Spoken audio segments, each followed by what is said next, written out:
বিহারে হারছে বিজেপি নাকি সরকার গড়বে এনডিএ? আর যদি এনডিএ সরকার গড়ে তাহলে মুখ্যমন্ত্রী কি নীতিশ কুমারই হবেন? এই যে প্রশ্ন আপনাদের মনের মধ্যে রয়েছে, আর প্রত্যেকদিন আপনারা আমাকে জিজ্ঞেস করছেন যে দিদি এত ভিডিও তো করছেন, বিহারের ইলেকশনকে নিয়ে কিছু বলুন। আমি জানি যে বিহারের ইলেকশনের সাথে বাংলার ইলেকশন অতপ্রতভাবে জড়িত, আর আমি এটাও জানি যে বিহারেও ইলেকশন এসআইআর এর পরই হচ্ছে, আর বাংলাতেও বিধানসভা এসআইআর এর পরই হতে চলেছে।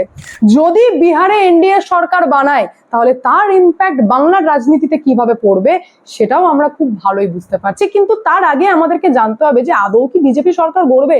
মানে বিজেপির কি ঘাঁটি শক্ত আছে? আরএসএস কি মাঠে কাজ করছে? মানে কি বিষয়, অর্থাৎ বিহারের ইলেকশনের প্রচার কিভাবে চলছে সেটা জানতে গেলে আমি প্রথম লাইনে শুরু করব যে এমন প্রথম পার্টি আমি দেখলাম যে পার্টি নিজের বদনাম দিয়েই প্রচার শুরু করেছে। আরে বাপরে, কি লাইন বলে দিল তুমি! এমন কোনো পার্টি হয় নাকি যে পার্টি নিজের বদনাম দিয়ে প্রচার শুরু করেছে? হ্যাঁ, আমাদের বাংলার রাজনীতির সাথে মিলিয়ে দেখুন আমাদের রাজনীতি কি হয়। চারিদিকে ফ্ল্যাগ, মাঠে ঘাটে রাস্তায় হাইওয়ে ব্রিজ, কোনো জায়গা বাদ থাকে না। সেখানে আমরা দেখতে পাই যে বড় বড় হোর্ডিং টাঙানো, বড় বড় নেতার ফেস, মমতা ব্যানার্জি, অভিষেক ব্যানার্জি, ছোট ছোট নেতা, লোকাল নেতা, মানে একটা ভয়ঙ্কর প্রচার চলে। তো বিহারের রাজনীতিতে তো এইগুলোর পাশাপাশি গানের প্রমোশন চলে, আর যে গানের মাধ্যমে আজকে আমি জানাবো যে কিভাবে আরজেডি নিজের জঙ্গল রাজকে আহ্বান জানিয়ে বোঝাচ্ছেন যে বিহারের মানুষ তোমরা কি আবারও জঙ্গল রাজ ফিরে পেতে চাও। তার পাশাপাশি প্রশান্ত কিশোরের বিষয়ে আমরা ডিটেলসে জানবো, এবং অতি অবশ্যই এটা তো জানতেই হবে যে যদি এনডিএ সরকার না বানায় আর আরজেডি সরকারে আসে তাহলে তার ম্যানিফেস্টো কি হবে, অর্থাৎ ঘোষণাপত্র যেটা দিয়েছেন বিহারকে এগিয়ে নিয়ে যাওয়ার যে ভিশন রয়েছে সেই ভিশনে কি কি পয়েন্ট দিয়েছেন সেটাও আমি আপনাদের সামনে ডিটেলসে তুলে ধরবো। কিন্তু এটুকু বলতে পারি, আপনারা হাসবেন না, বিশ্বাস করবেন, কারণ আমার অবাক লাগছে এটা ভেবে যে বিহারের মানুষ নিজেরাই যখন বিশ্বাস করতে পারছে না তো সেটা আপনাদের জন্য বিশ্বাস করা একটু চাপেরই হতে চলেছে। আমরা জানবো আজকে ডিটেলস, কিন্তু তার পাশাপাশি আমি এটাও আপনাদেরকে বলবো যে বাংলার রাজনীতিতেও, পশ্চিমবঙ্গের রাজনীতিতেও আগামী 1.5 বছরের মধ্যে আপনারা একটি আমূল পরিবর্তন দেখতে পারবেন। সেটা শুধুমাত্র ওই অভিষেক ব্যানার্জির ডিজিটাল যোদ্ধাকে আহ্বান করা বলবো না, বিভিন্ন সেগমেন্ট থেকে আমরা দেখতে পারবো, কিন্তু ডিজিটাল যোদ্ধা যে কথা অভিষেক ব্যানার্জি ব্যবহার করেছেন সেটাকেও ছুঁড়ে ফেলার মতো নয়। সুতরাং আমি আপনাদেরকে বলবো বাংলা এখন পরিবর্তনের কেন্দ্রবিন্দু, যেখানে আবার নতুন ধরনের ক্ষমতা বদলের মুখোমুখি হয়ে দাঁড়িয়েছে, আর এই জায়গায় দাঁড়িয়ে কমিউনিকেশন স্কিল ভীষণ প্রয়োজন। সুতরাং যুগের সাথে তাল মিলিয়ে চলতে গেলে ইংরেজি বলাটা এখন আমাদের পছন্দ নয়, এটা নেসেসিটি হয়ে দাঁড়িয়েছে। আপনি যতই স্মার্ট হন না কেন, যতই আপনার কাছে আইডিয়া থাক না কেন, সঠিকভাবে ইংরেজি বলতে না পারলে কেউ আপনাকে গুরুত্ব দেবে না। সুতরাং ইংরেজি শেখাটা আপনাদের কাছে যতটা কঠিন মনে হয় তার থেকে অনেক বেশি সহজ। এই দেখুন, যেমন আমি বলছি I am liking to speak English but my speaking bad. আমি তোমাকে এটা ইংলিশে ঠিকভাবে বলতে সাহায্য করব। I like speaking English, but my English isn't very good yet. তুমি কি বুঝেছো? এই যে আমি সুপারনোভা এআই এর সাথে ইংলিশ বলে অপ্রস্তুত অবস্থাতেও পড়তে হলো না, অথচ সেই এআই আমাকে সাহায্য করে দিল যে আমি শুধুমাত্র ভুল কোথায় করেছি তা না, সেই ভুলটাকে নিজের ভাষাতে শুধরে দিয়ে ইংরেজি শিখতে যে সাহায্য করছে, এটা ভীষণ ইম্পর্টেন্ট। যেখানে 10 থেকে 15 মিনিট প্রতিদিন আপনি যদি এই এআই সুপারনোভাকে টাইম দেন তাহলে অতি সহজেই ইংরেজি বলা শিখতে পারবেন, যেখানে প্রচুর অ্যাক্টিভিটিস রয়েছে। সুতরাং লেসন ফুরিয়ে যাবার ভয় আপনাকে পেতে হবে না। এবার আপনাদের মাথায় আসতে পারে যে স্পোকেন ইংলিশের ক্লাস ভিডিও থাকতে আমি কেন সুপারনোভা এআই ডাউনলোড করব? তো দেখুন, লার্নিং এর জন্য এনভায়রনমেন্ট খুব প্রয়োজন, আর যেখানে ভাবুন না এমন একটা বন্ধু যা 24/7 আপনাদের সাথে রয়েছে, আপনার পকেটে রয়েছে, যখন তখন আপনি উপলব্ধি করতে পারেন, তার সাথে কথা বলতে পারেন, প্র্যাকটিস করতে পারেন, এবং সাথে সাথে ফিডব্যাক আর সাপোর্টও পাবেন। তো এর থেকে ভালো আর কি হতে পারে? ইতিমধ্যে 50 লক্ষেরও বেশি মানুষ এই সুপারনোভা এআই ব্যবহার করে ইংলিশ শিখেছে, যা ভারতীয়দের জন্য এবং ভারতীয়দের দ্বারাই তৈরি এই সুপারনোভা এআই। দেরি না করে লিংকটি ডাউনলোড করুন, যেটা আমি অলরেডি আমার এই ভিডিওর ডেসক্রিপশন বক্সে শেয়ার করেছি। আর এখন তো আবার স্পেশাল ডিসকাউন্ট চলছে প্রিমিয়াম ট্রায়ালের জন্য। সুতরাং দেরি না করে ডাউনলোড করুন সুপারনোভা এআই এবং নিজেকে আরো পরিষ্কারভাবে আত্মবিশ্বাসের সাথে প্রকাশ করুন। চলুন এবার ভিডিওতে ফেরা যাক, যেখানে আপনারা জানেন যে বিহারের ইলেকশনের ডেট 6 তারিখ এবং 11 তারিখ হয়েছে নভেম্বরে। 2 দফায় ইলেকশন হতে চলেছে। প্রধানমন্ত্রী আজকে দ্বিতীয়বারের জন্য বিহারে আসতে চলেছেন। মুজফ্ফরপুর আর ছাপরাতে জনসভা করবেন, আর জানা যাচ্ছে সেখানেই নাকি এনডিএ এর ঘোষণাপত্র ঘোষণা করা হবে, অর্থাৎ এনডিএ এর ম্যানিফেস্টোতে কি রয়েছে, বিহারকে কিভাবে এগিয়ে নিয়ে যাবে সেটা আপনারা জানতে পারবেন। প্রধানমন্ত্রীকে টক্কর দিয়ে রাহুল গান্ধীও মাঠে নেমেছেন, আর আজকের দিনেই রাহুল গান্ধী নালন্দা এবং শেখপুরে প্রচার করতে চলেছেন। অর্থাৎ যেমন যেমনটা বিজেপি মাঠে নেমেছেন সেরকম কংগ্রেসও তাল মিলিয়ে মাঠে নেমেছেন। কিন্তু প্রশ্ন তখন উঠে যায় যখন তেজস্বী যাদব ঘোষণাপত্র জারি করেন এবং সেখানে রাহুল গান্ধী উপস্থিত ছিলেন না। প্রশ্ন ওঠে যে যখন রাজনীতিতে রাহুল গান্ধীর দরকার তখন বাচ্চা বিদেশ ট্রিপে কেন চলে যায়? কিন্তু আজকে রাহুল গান্ধী আবার ফিরে এসে প্রমাণ করেছেন যে না ভাই, আমি অ্যাক্টিভ রয়েছি। প্রথমেই জানাবো যে যেটা বললাম যে রাজনীতির প্রচার কিভাবে চলছে সেটার মাধ্যমে আপনারা বুঝতে পারবেন যে রাজনীতি কোন দিকে যেতে পারে। জঙ্গল রাজ শব্দটা যেহেতু আমি আরজেডির সঙ্গে ব্যবহার করছি, এটা আমার ব্যবহার করা নয়, এটা 1997 এর সুপ্রিম কোর্টের একটি জাজমেন্টের ক্ষেত্রে সুপ্রিম কোর্টের একটি হিয়ারিং এর মধ্যে এই রাবড়ি দেবী এবং লালু প্রসাদ যাদবের এই যে 15 বছরের সরকার চালানোকে জঙ্গল রাজ বলে আখ্যা দেওয়া হয়েছিল। তারপর রাজনৈতিকবিদরা সেই ট্যাগলাইনটাকে ব্যবহার করে রাজনীতিতে কাজে লাগিয়েছেন যে লালু প্রসাদ যাদব এবং রাবড়ি দেবীর টাইমটা পুরোপুরি জঙ্গল রাজ চলেছে। কেন জঙ্গল রাজ চলেছে? কারণ এত মার্ডার, খুন, অর্থাৎ অপরাধকে বাড়োয়া দেওয়া। দ্বিতীয়, মানুষের চারা তো ছেড়ে দিন, জানোয়ারের চারা পর্যন্ত লালু যাদব খেয়ে নিয়েছে। আর তৃতীয়, সেটা হচ্ছে ল্যান্ড ফর জব, অর্থাৎ জমির বদলে চাকরি দিয়েছেন। অর্থাৎ পুরো ঘোটালাতে তেজস্বী যাদব অ্যাজ আ ছেলে হিসেবে নিজেকে যে মুখ্যমন্ত্রীর ক্যান্ডিডেট ঘোষণা করেছেন, তার বাবা একাধিকবার জেল খেটেছেন এবং আগামী দিনেও জেল যেতে পারেন, কারণ চার্জশিট তৈরি হয়ে গেছে এবং এই ল্যান্ড ফর জব মামলারই হিয়ারিং সুপ্রিম কোর্টে চলছে। অর্থাৎ ফাইনাল ভার্ডিক্ট আসা বাকি আছে। ভার্ডিক্ট চলে এলে আবারও যদি তেজস্বী যাদবের ফ্যামিলি থেকে কেউ জেল চলে যান তাহলে সেখানে অবাক হবার কিছু নেই। কিন্তু কোন দল যে নিজের বদনামি দিয়েই প্রচার শুরু করেছে, অর্থাৎ দেখুন না, আরজেডির দিক থেকে প্রচার করা হচ্ছে বেশ কিছু গানের মাধ্যমে। গানের লাইনগুলো শোনার মতো আছে। প্রথম গান যেখানে বলছেন মারদেব গলি, মারদেব গলি, অর্থাৎ নিজেই প্রচার করছেন জঙ্গল রাজের, যেখানে কাট্টার কথা বলা হচ্ছে, যেখানে গলি বলতে বন্দুককে প্রমোট করা হচ্ছে, গুলি মারার কথা বলা হচ্ছে।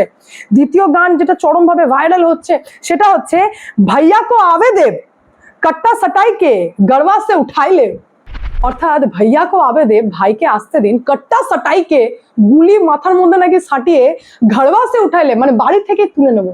ভাবতে পারছেন এই সমস্ত গান বিহারে ট্রেন্ড করছে। ইলেকশনের আগে আরজেডি এই সমস্ত গান দিয়ে নিজের প্রচার করছেন। আমার জানা নেই যে এই সমস্ত গান দিয়ে সরকার বানাতে চান নাকি সরকার থেকে সরে যেতে চান পুরোপুরি ভাবে, সেটা আমার জানা নেই। কিন্তু বারবার বিহারিদেরকে, বিহারি মানুষজনকে, জনগণকে আহ্বান করা হচ্ছে যে দেখো ভাই, জঙ্গল রাজ ছিল আর আমরাই তার প্রমোট করছি। তৃতীয় গান বলছেন রাজত সরকার বানাতো ভাইয়া রংদার বানতো, রাজত সরকার বানতো ভাইয়া রংদার বানতো, মানে এখানে রাজত বলতে এখানে যাদব ভোটকে টার্গেট করা হচ্ছে, যেটা কি বিহারে 14% রয়েছে। আমি আগেই আপনাদেরকে ক্লিয়ার করে দিই যে বিহারে কাস্টের রাজনীতি খুব হয়ে থাকে। যাদব আর মুসলিম ভোট নাকি আরজেডির মানে কট্টার ভোট আপনারা বলতে পারেন, মানে তারা ওনাকেই ভোট দেবে। সেই কারণে এখানে রাজত সরকার বানতো, অর্থাৎ যাদবের সরকার যখন তৈরি হবে তখন ভাইয়া রংদার বানতো। এখানে ভাইয়া বলতে তেজস্বী যাদবকে বোঝানো হচ্ছে যে ভাইয়া তখন রংদারি দেখাবে।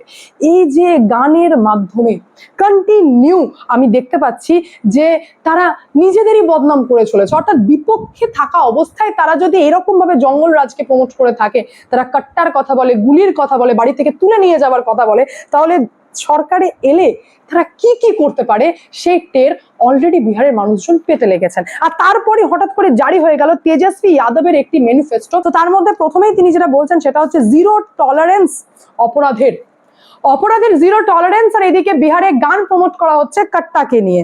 মুসলিম যাদব ভোটকে টার্গেট করার জন্য বলছেন যে আমি ওয়াকফ বিলকে পুরোপুরি ডাস্টবিনে ফেলে দেব এবং বলেছেন উর্দু ভাষাকে আমি স্বীকৃতি দেব এবং এটাকে বাড়ানোর চেষ্টা করব। তৃতীয়ত বলছেন যে সরকার বানানোর 20 দিনের মধ্যে প্রত্যেকটি বিহারের এক একটি পরিবারের এক একটি সদস্য, মানে পরিবার থেকে পিছু এক সদস্যকে সরকারি চাকরি দেবেন, সেটাও আবার সরকার বানানোর 20 দিনের মধ্যে। আর বলছেন চতুর্থ, বলছেন 20 মাসের মধ্যে যুবকদেরকে চাকরি দিয়ে দেবেন, কৃষকদেরকে 18 ঘন্টা ইলেকট্রিসিটি ফ্রি দেবেন। যখন জঙ্গল রাজ ছিল তখন বিহারে কারেন্ট থাকতো না, প্রত্যেকটা ঘরে ঘরে ইনভার্টার থাকতো, ইনভার্টারে ব্যাটারিতে চার্জ থাকতো না, এরকম বিভিন্ন কথা শোনা যায়। মাই বাহিন যোজনার মধ্যে মাসে মাসে আবার 2500 টাকা করে দেওয়া হবে, 200 ইউনিট কারেন্ট ফ্রি দেওয়া হবে। মানে এত এত এত ফেসিলিটিস যে বিহারের মানুষ নিজেরাই হজম করতে পারছেন না যে সত্যিই কি সরকার বানালে এত ফেসিলিটিস দেওয়া সম্ভব, এত ফেসিলিটিস কি দেওয়া যায়। তার পাশাপাশি এবার আমরা চলে আসবো জন স্বরাজ, যেটাকে নিয়ে বিহারের রাজনীতিতে চরম চর্চা চলেছে। প্রশান্ত কিশোরকে এখন আপনারা বাংলায় বেশি গুরুত্ব দেখছেন, তো তারও কারণ রয়েছে, কারণ মমতা ব্যানার্জির দিক থেকে ফোন চলে গেছে যে এইদিকে প্রচারে হেল্প করতে হবে। আর আমি যদি বলে থাকি যে এইদিকে হেল্প করতে গিয়ে প্রশান্ত কিশোর বিহারের রাজনীতিতে মাটিতে অর্থাৎ গ্রাউন্ডে নেমে বুঝে গেছেন যে এখানে রাজনীতি করে খুব একটা লাভ নেই, নিজেকে বিক্রি করে দিই, নিজের দলকেই বিক্রি করে দিই, তাহলে এই কথা বলাও আমার ভুল হবে না। কারণ যে প্রশান্ত কিশোর চিৎকার করে করে এতদিন পর্যন্ত বলেছিলেন যে কারোর তো অকাদই নেই, এখানে ফাইট তো এনডিএ ভার্সেস জন स्वराज হবে। मेरे मेरे मेरे भाई ऐसा है, महागठबंधन तीसरे नंबर पे है, लड़ाई एनडीए और जन स्वराज के बीच में है। अब कुछ भी कह दें, पिछले 5 दिनों में अगर आप तेजस्वी यादव और महागठबंधन की घोषणाओं को देखेंगे तो उसका कोई सिर पैर नहीं है। মানে আরজেডির কোনো গল্পই নেই, লালু প্রসাদ যাদবের দলের কোনো গল্পই নেই। তো সেখানে দাঁড়িয়ে হঠাৎ করে যখন প্রশান্ত কিশোর বলেন যে আমি নিজেই দাঁড়াবো না, আর যদি আমার জেতা এমএলএরা অন্য দলে চলে যায় তাহলে আমি আবার জিরো থেকে শুরু করব, তখনই প্রশ্ন ওঠে যে যার নিজের বাড়ি কাঁচের তৈরি তার কিন্তু অন্যদের ওপর ঢিল ছোড়া উচিত না, যে কাজ অলরেডি প্রশান্ত কিশোর করেছেন। আর তারও পর আরেকটি চর্চায় যে লাইনটি এসছে সেটা হচ্ছে ডাবল ভোটার কার্ড। এক ভোটার কার্ড তিনি বানিয়েছেন নিজের বাড়িতে অর্থাৎ করঘর, যেটার গ্রাম হচ্ছে কনোর, যেখানকার উনি বাসিন্দা সেখানকার। আরেকটি ভোটার কার্ড তিনি বানিয়েছিলেন কলকাতায় ভবানীপুর থেকে। এখন প্রশ্ন উঠবে যে দু বছরের জন্য আপনি তো স্ট্র্যাটেজিস্ট, আপনি তো প্ল্যান দিতে এসেছিলেন, তো সেখানে ভোটার কার্ড বানাতে হলো, তার মানে ভোটার কার্ডের মধ্যে কি কিছু খেলা ছিল 2021-এর ইলেকশনে? এটা তো প্রশ্ন থাকবেই। কিন্তু এই এসআইআর এর মাধ্যমেই প্রশান্ত কিশোরের এই ডাবল গেম, অর্থাৎ যেটাকে নিয়ে পপ্পু যাদব পর্যন্ত বলছেন যে এ তো फर्जी आदमी। प्रशांत किशोर जी का 2 आईडी सामने आया है, एक बंगाल से, एक बिहार से। हम तो कह रहे हैं कि फर्जी आदमी है, दुनिया का सबसे बड़ा नटवर लाल है। ফার্জি আদমি ট্যাগলাইনটা শুধুমাত্র ভোটার কার্ডের জন্য পড়েনি, ফার্জি আদমি ট্যাগলাইনটা পড়েছে কারণ প্রশান্ত কিশোর অ্যাকচুয়ালি কি সৎ ব্যক্তি, একে কি ভরসা করা যায়, আদৌ কি ভরসার যোগ্য? ইনি নিজে বিক্রি হয়ে যান না তো টাকার জন্য।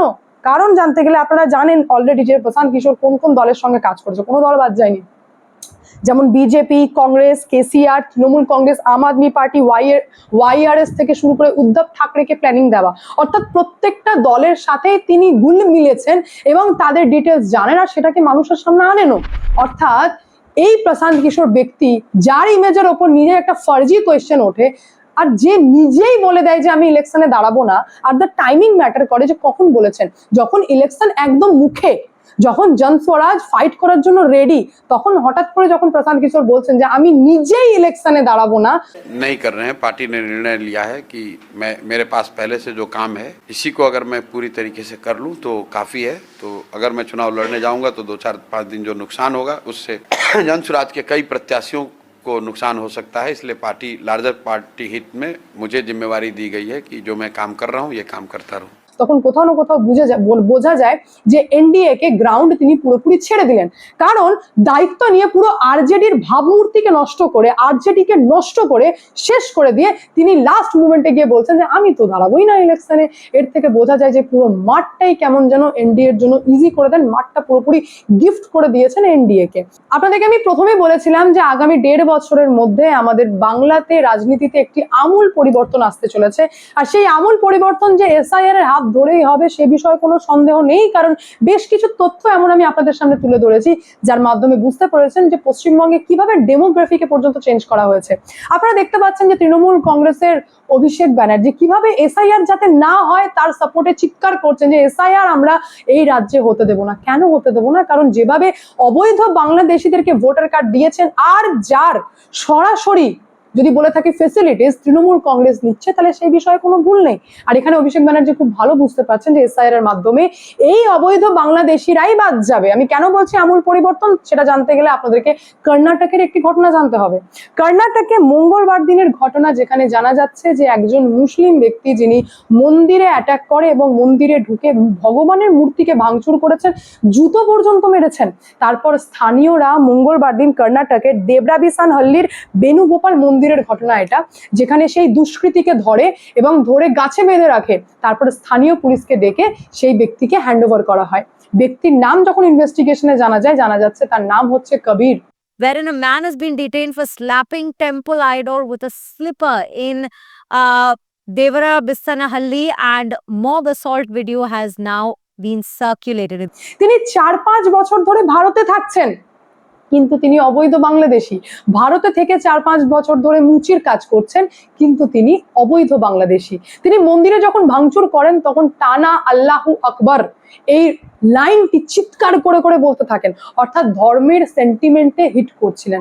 এই পুরো বিষয়টাকে একবার ভেবে দেখুন যে একটা অদ্ভুত ব্যাপার ঘটেছে, যেখানে যে অবৈধ বাংলাদেশী অবৈধভাবে ভারতে ঢুকে ভারতের কর্ণাটকের মুসলিম সম্প্রদায়কে বদনাম করার চেষ্টা করেছে, মন্দির ভাঙচুর করেছে, কারণ তার ভারতের মানুষের সেন্টিমেন্ট আর ভারতের ডেভেলপমেন্টের সঙ্গে কোনো লেনাদেনা নেই। সে অবৈধভাবে ঢুকেছে, সে একটা প্রোপাগান্ডা স্প্রেড করেছে, একটা এজেন্ডার মাধ্যমে মন্দির ভাঙচুর করেছে এবং আল্লাহু আকবার চিৎকার করে কর্ণাটকে যে প্রায় 11% মুসলিম সম্প্রদায়ের মানুষ বাস করে তাকে বদনাম করার চেষ্টা করেছে, যেটা কি হওয়ার কথা নয়। অর্থাৎ একজন অবৈধ বাংলাদেশীর জন্য আমাদের ভারতে হিন্দু মুসলিম হচ্ছে এবং দাঙ্গার পরিস্থিতি তৈরি করছে, উস্কানি দিচ্ছে, এটা কি হওয়ার কথা?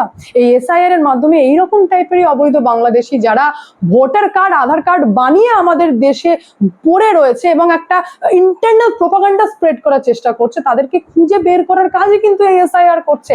তাহলে এবার ভাবুন, এরকম অবৈধ বাংলাদেশী আমাদের পশ্চিমবঙ্গে কত রয়েছে, কত লোক রয়েছে যার ডিরেক্ট ফেসিলিটিস তৃণমূল কংগ্রেসের কাছে যাচ্ছে, কারণ তারাও ডিরেক্টলি তৃণমূল কংগ্রেসের দ্বারাই বেনিফিটেড। এইবার আপনাদের কোয়েশ্চেন উঠবে যে অভিষেক ব্যানার্জি এত যে চিৎকার করছেন, না আপনাকে আরজি করের মামলায় চিৎকার করতে দেখা গেছে, না আপনাকে দুর্গাপুরের মামলায় চিৎকার করতে দেখা গেছে, আপনি চিৎকার করছেন যাতে এসআইআরটা না হয় সেই কারণে। আপনারাই কোয়েশ্চেন করুন অভিষেক ব্যানার্জিকে যে এই কর্ণাটকের ঘটনাটি জানার পর অভিষেক ব্যানার্জি কি এখনো চাইছেন যে এসআইআর না হোক আর সেই অবৈধ বাংলাদেশিরা আমাদের ভারতেই লুকিয়ে থাক, ভোটার কার্ড আধার কার্ড নিয়ে থাক? এখনো কি এসআইআর এর বিরুদ্ধেই অভিষেক ব্যানার্জি চিৎকার করবেন? এই কোয়েশ্চেনটাই করা উচিত। আর যদি এবার ওই দিক থেকে উত্তর কি আসতে পারে সেটা আমি জানি, ইনফ্যাক্ট আপনারাও জানেন, কিন্তু কোয়েশ্চেনটা হচ্ছে সেই মানুষের দিকে আমি ছুড়ে দিলাম যে পশ্চিমবঙ্গের সাধারণ মানুষ এই এসআইআর ব্যাপারটা কিভাবে নিচ্ছে আর তারা কি এসআইআর হোক চায় কি চায় না, সেই বিষয়টাই আপনারা কমেন্টের মাধ্যমে জানাবেন এই পুরো পরিস্থিতির ওপর বিচার করে। বাকি আমি এখানে এন্ড করব, দেখা হচ্ছে নেক্সট ভিডিওতে। ভালো থাকবেন, সুস্থ থাকবেন, সঙ্গে দ্বিতীয় চ্যানেলকে অবশ্যই সাবস্ক্রাইব করবেন, কারণ একটাই, যা হবে স্পষ্ট হবে।